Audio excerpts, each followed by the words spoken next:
Ito na mga idol, ang isa sa pinaka-ihihintay nating laban ngayong araw. Ito ay ang laban ni Justin Viloria laban kay Josafat Ortiz. Ito ay bakbakan ng bansang Puerto Rico at Pilipinas mga idol. Ang Pilipinong boksingero pala dyan mga idol is ang naka-black trunks at black gloves.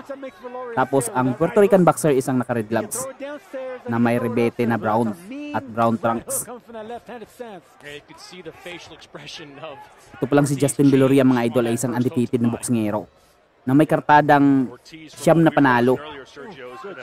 Ito pala ay pamangkin ng binansagang Hawaiian Punch na si Brian Viloria. Tinulak yun mga idol. Look, binilangan! Wow, binilangan ng referee na kalbo. Tinulak yun eh. Tulak yun mga idol, pero binilangan. Kakaiba rin tong referee na to.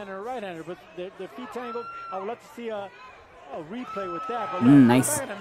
Sana makabawi si Justin Viloria dito.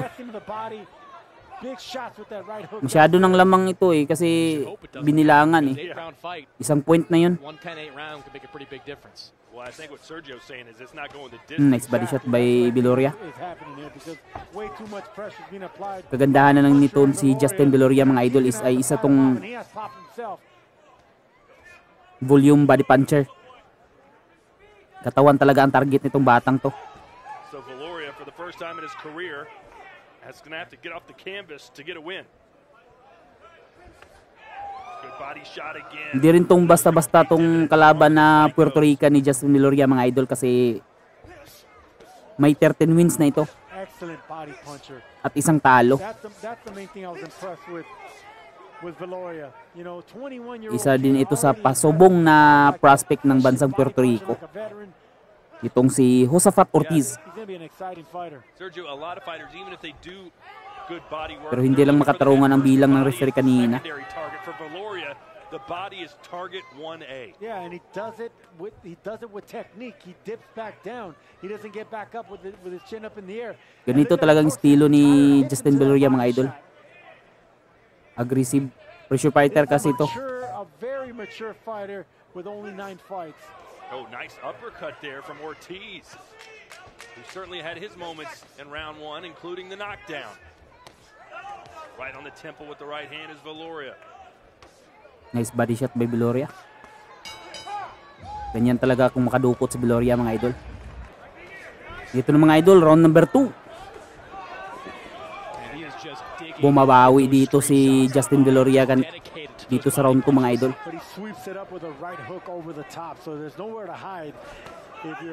Pero sa replay kanina mga idol is tulak talaga ang ginawa ng Puerto Rican mga idol. Sadyang loko lang itong referee.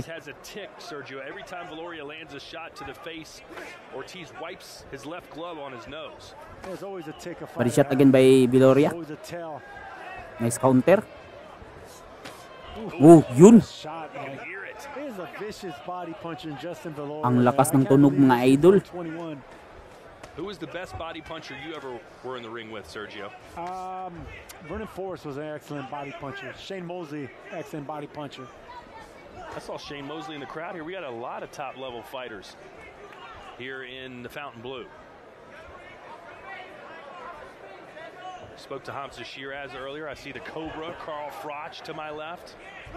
Devin Haney recently.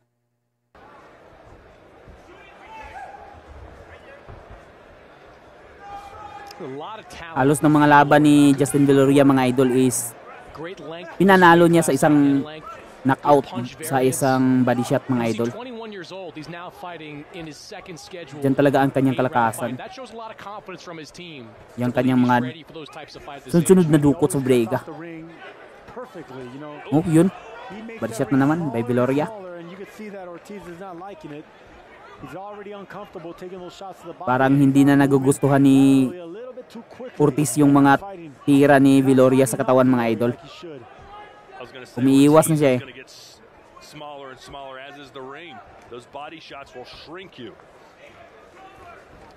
And you're right about cutting the ring off Sergio. We called that fight earlier with Jamar Talley. It was frustrating watching him being unable to cut the ring off against Holloway. Here you see another young fighter in Viloria who's just very good at it. You see Ortiz trying to get away from him, but just little foot movement. One half step here, half step there, and is able to put a guy like Ortiz in the corner. It's a perfect example how to cut off the ring. If you notice anytime that Ortiz steps to the right, you see that the left foot steps to the left. There you go, right there. He's cutting off the ring perfectly like Gennady Golovkin does.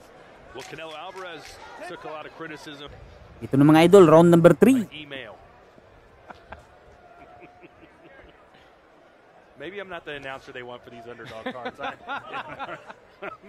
Me and Mannix, Sergio, at least you look street. Patuloy pa rin binabakbak ni Justin Viloria ang katawan nitong Puerto Rican, mga idol. I tell you, I want to see more of Viloria. There's a lot of Parang tahado na itong si Ortiz makipagpalitan kay Viloria. Kasi nasasaktan siya sa mga banat sa katawan, mga idol eh. He applies a lot of physical pressure. Oh, good check left hook right there by Ortiz. Yeah, and then a right hand from Ortiz again. Well, he's having moments of success, Sergio, no doubt about it. Well, whenever you're dealing with nag-aantay lang din itong si Ortiz, mga idol, sa counter na maka-counter siya kay Viloria. Actually catching counter, so Ortiz caught him with a nice left hook right there, got the respect of Viloria.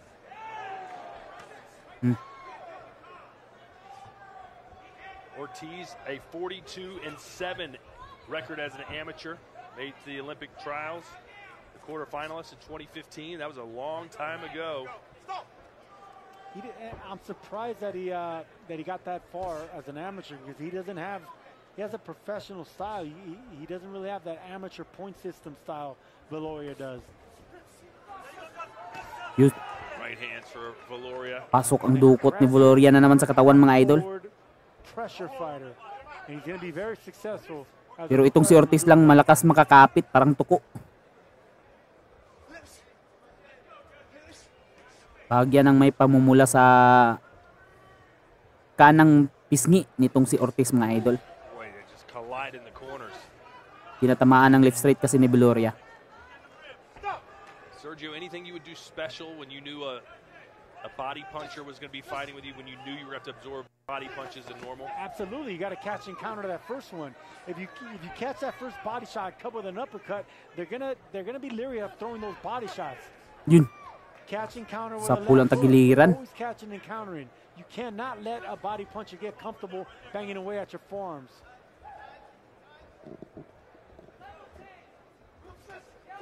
Nice left hand there for Viloria as Ortiz. Yun, bumawi si Ortiz, mga idol, sa isang body shot. I'm going back downstairs that body. I think Ortiz caught a little bit of confidence over this last round and a half. Got on his bike a little bit more. You want to slow him down, start digging downstairs to that body. See if you can make him more of a stationary fighter.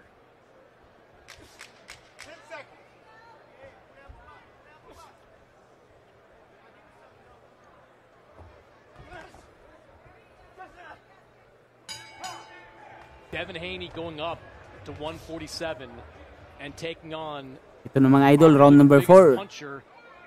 Ito palang laban na ito, mga idol, is schedule po 8 rounds, mga idol. A lot of things, but in each weight class, the guy that's at the very top, Vasily Lomachenko at 135, Regis Prograis at 140, and now you got him in. Yun, straight pasok sa mukha ni Ortiz. I absolutely love that fight, and all credit to Devin Haney. His resume is incredible for such a young fighter. I mean, Hall of Fame resume that he's building at such a young age already. If he picks up the strap against maybe the biggest puncher. Parang bagyang bumaba ang activity dito ni Justin Viloria, mga idol. Kasi sa previous fights nito, masyado ito makamay na bata na tinitira ang katawan ng kalaban. But we've seen judges seem to prefer the fighter who is pushing the pace, the more aggressive fighter, and that's certainly Justin Viloria. Pero takbuhin lang itong si Ortiz, mga idol. Idol ata nito si Mayweather.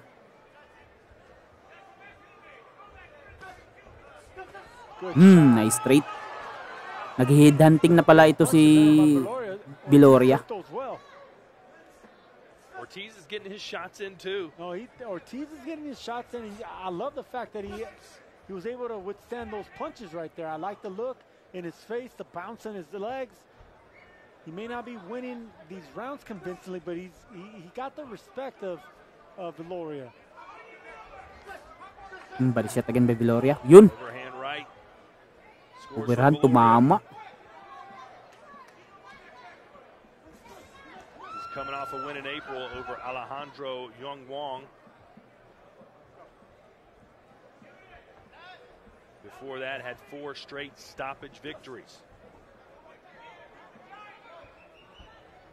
The Filipino-American based in Whittier, California. It was funny, Sergio, earlier when you were watching that video, you said, where's this guy from? I bet he's from California. Yeah, no, because he has a Mexican style. You know, he has a Mexican style of fighting, and I love the pressure. I love the way he cuts off the ring. You know, he's a southpaw. Nice overhand by Viloria. I like the punch selection that he has. Tumabingi ang mukha ni Ortiz doon. Namula agad mga idol. At some point, would Viloria maybe step back a little bit and say, hey, why don't you try and come at me for once? Let's see how it goes. Ito pa lang si Justin Viloria mga idol ay isang Filipino-American kasi doon na ito lumaki na Pinoy sa bansang Amerika. Pero pure Filipino itong si Justin Viloria mga idol.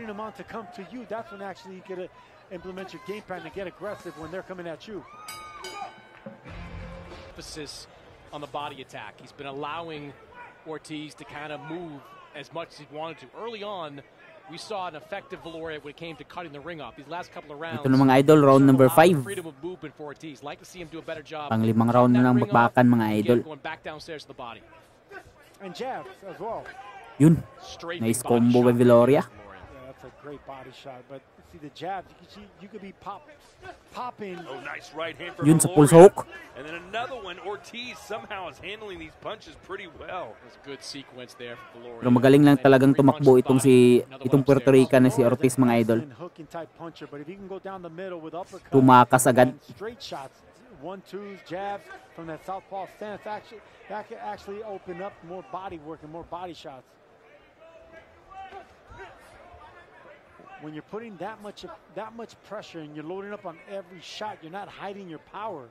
So Viloria needs to hide his power instead of Ortiz always bracing for everything coming at you hard. It's the punches you don't know that are coming that hurt you the most. Yeah, you gotta touch. You gotta hide which power punch you're gonna be landing at what time. You know, you're throwing 4 combinations. All 4 don't have to be hard. That's a mistake that I see Viloria doing. Every punch is hard. Yun na corner na itong si He doesn't alternate. Ortiz pero maganda rin ang footwork nitong si Ortiz mga idol pero ginagamit niya sa takbuhan, hindi ginagamit niya sa laban. Ginagamit lang niya itong kanyang footwork para tumakas. And Viloria, true to form, has just been the swarmer body puncher. One of the most difficult style of fighters to deal with. Ooh, good shot there by Ortiz. Pero mabilis din ang mga counter nitong si Ortiz mga idol. Halos hindi mapapansin ni Justin Viloria. Kaso ayaw lang niyang makipagpalitan. You know, if you're moving backwards or forward, you're still going to be able to anchor the power. But when you're doing it laterally and squared up, you generate no power. Right on the belt line. Yun, sango. Sapul sa upper itong si Ortiz mga idol. I think Ortiz finally shook up and it was that uppercut that he didn't see coming. Umugak ang ulo. If Viloria could start doubling up on body shots, that uppercut's gonna actually land a lot cleaner the second time around.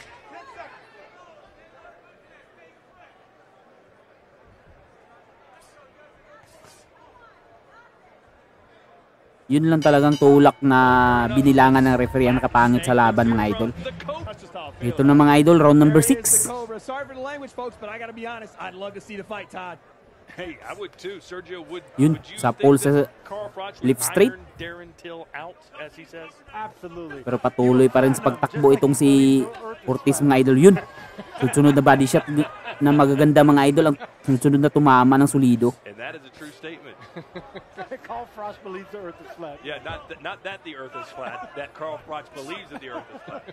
Isa rin para ito si Justin Viloria na paboritong fighter ni Sit there and listen to ng him. He's very interesting. promoter na si Turki I Alasik. love me some Carl Froch. I thought he was Paborito the weird tong guy at batang first, to.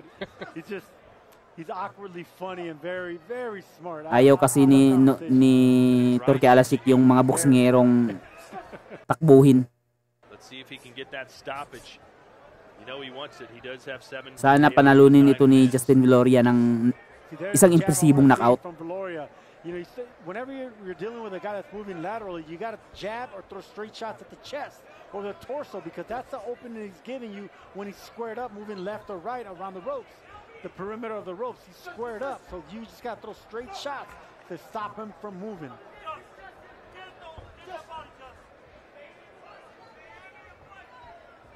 Every round looks the same. It's Ortiz circling away, staying on the ropes as Viloria closes in, tries to shut him down. You know, it's interesting as we've gone through this underdog card, a lot of the matchmaking has featured that type of style matchup where you have one come forward pressure fighter and another guy that's looking to move and use the entirety of the ring. The opener was like that. The Alvarado Garcia fight. Nagyabang pa itong si Ortiz na hindi daw siya nasasaktan mga idol.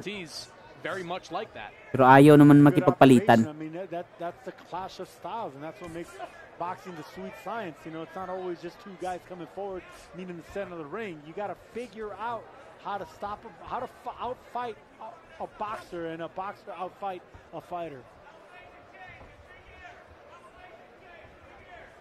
How does Justin Viloria's style, Sergio, remind you, if at all, of his uncle Brian? None. Brian Viloria was an exceptional fighter, not only as an amateur. Ooh, nice hands there from Ortiz, who clipped Viloria coming in. Not only as an amateur, but as a professional. I mean, Brian Viloria was an incredible fighter. I think Justin Viloria reminds me of a more aggressive Jose Santa Cruz, but it's similarities.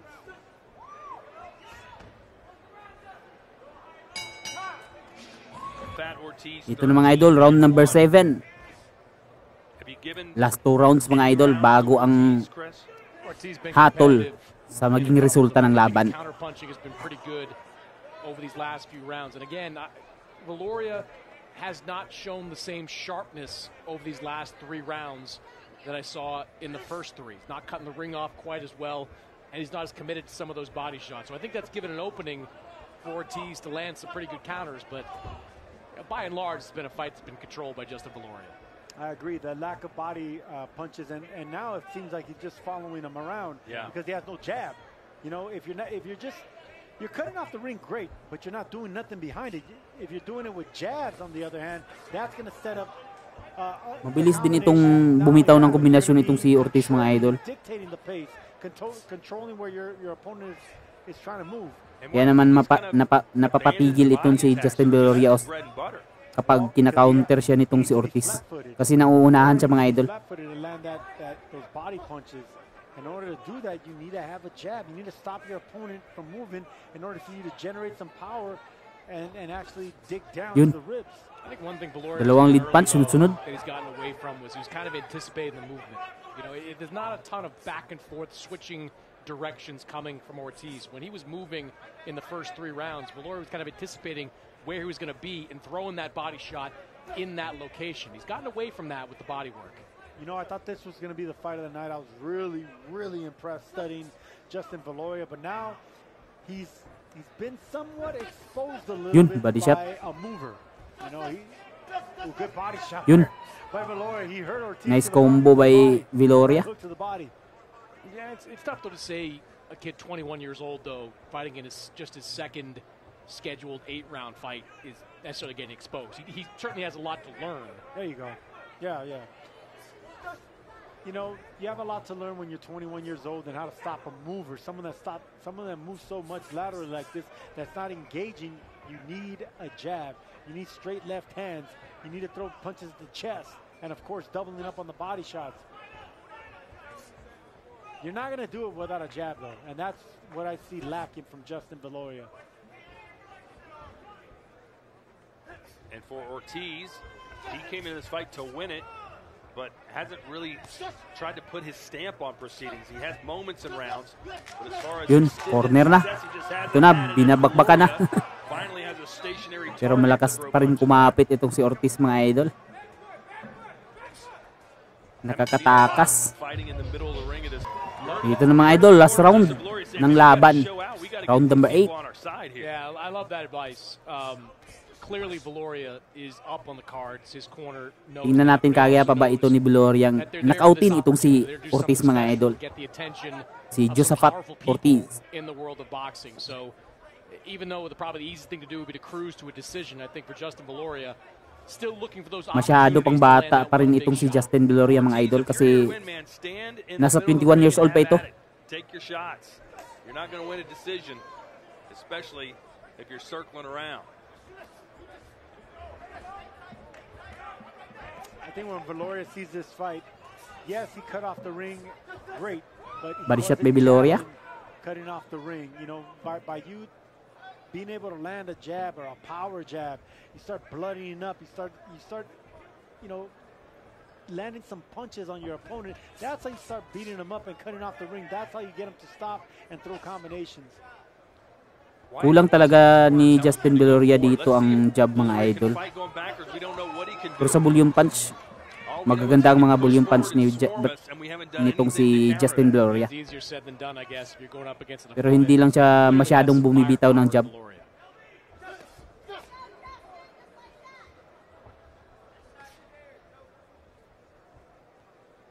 Minute and a half to go here in the 8th and final round.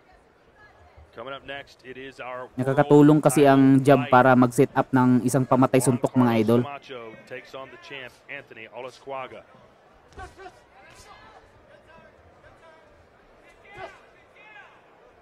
All the fights on this card have been 6 or 8 rounders. Our main event will be 12 because it's a world title fight. Yun, body shot na sunod-sunod. That's a double body shot. Dalawang dukot sa bodega na malinis. Pero matibay din itong si Ortiz, mga idol. Oh, umugak ang ulo sa jab. Kailangan talaga ni Justin Viloria na pag-ibayan ang kanyang jab, mga idol. 21 years old, just turned 21, born August 3rd, 2004. Yun. Ganda ng right hook. Excellent shot by Viloria. And once again, Ortiz took it well. Pero matibay itong si Ortiz, mga idol. Kinain lang yung right hook ni Viloria. Due to headshots. He's taken all those headshots really well from Justin Viloria. Where he was having success was going downstairs to the body, and just got away from that in the second half of this fight. Maybe missed an opportunity to do something a little more special. I agree. The lack of body shots and the lack of jab. Other than that, Viloria looked like Viloria was supposed to. Sapul sa straight. Oh, mabilis din niyang bumitaw ng combo itong si Josaphat. Pero takutin lang.